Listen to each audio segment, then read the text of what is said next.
Hey NHL fans, Seeger Benar here from esportsgrind.com, bringing you an NHL 13 video on my EASHL player build.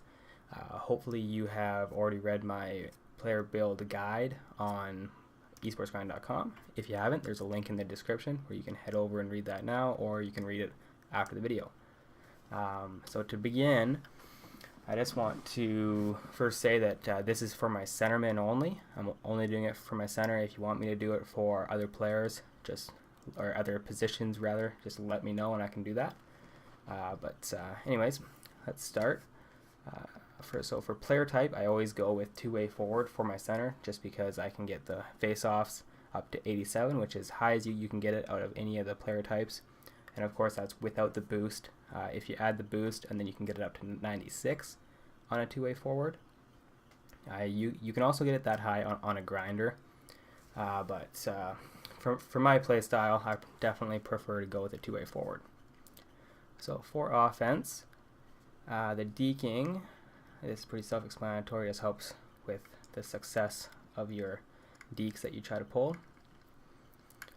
The hand-eye helps with knocking down the puck, knocking the puck into the net, and also it actually does help with the accuracy of your one-timers. Not a lot of people know that, so if you find that your one-timers are just going all over the place, or hitting the glass, or going out of the arena, whatever, just make sure that you have your hand-eye fairly high. So like, you don't need it up in the 80s even, probably. I mean, I put it there just because as a Legend 3 you have a lot of points to play around with, and you'll find that you end up maxing out so many stats that you end up putting points towards stuff that you don't even care about. Passing, I always max out. Offensive awareness is a modifier on your shot and your passing, so it helps with the success of your passing and of course with the accuracy power of your shots. So it's worth putting it on. It doesn't make like a huge difference, but I mean it will make a difference. So if you have points left over to use, definitely put some on offensive awareness. Puck control, fairly self-explanatory. And accuracy for the shot, I always recommend just choosing a shot that you use the most, whether it be slap shot or wrist shot, and just max it out. Let's see, I put too much on something here. I'm going to bring down hand-eye a bit. Let's see, how many do I need here? And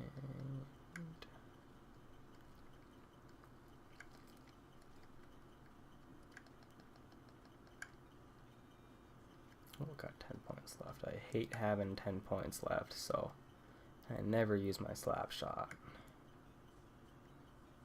Actually, no, let's just put it on slap shot. We'll put it on slap shot accuracy. Maybe that one extra point will make a difference one day. Who knows? Aggressiveness only applies to your player's intimidation, which of course isn't going to mean anything if it's against a real player, like an actual human player, but against the AI might help. I don't usually put much on it unless I've got nothing else to use. Body checking is how big your hits are. Defensive awareness is going to apply to the likelihood of you intercepting passes if your player is in the passing lane. So say someone is trying to do a stretch pass across the ice or up the ice kind of thing, and you're in the way, or you're in that passing lane. If you have no defensive awareness, that puck will likely just slide right by you, and the guy will have a breakaway or whatever it is. You've probably seen that situation a million times. If you have really high defensive awareness, you're probably going to intercept that pass, in which you can turn around and go back on offense and hopefully snipe a little bar down or whatever. So I try and max that out because I find it really does help with intercepting passes. Discipline, you don't want to be taking dumb penalties, so that'll help with not getting those 5-minute majors. Face-offs max out if you're a center. Fighting skill. The only reason that I put fighting up is just because I have so many points and I end up maxing out most of these attributes.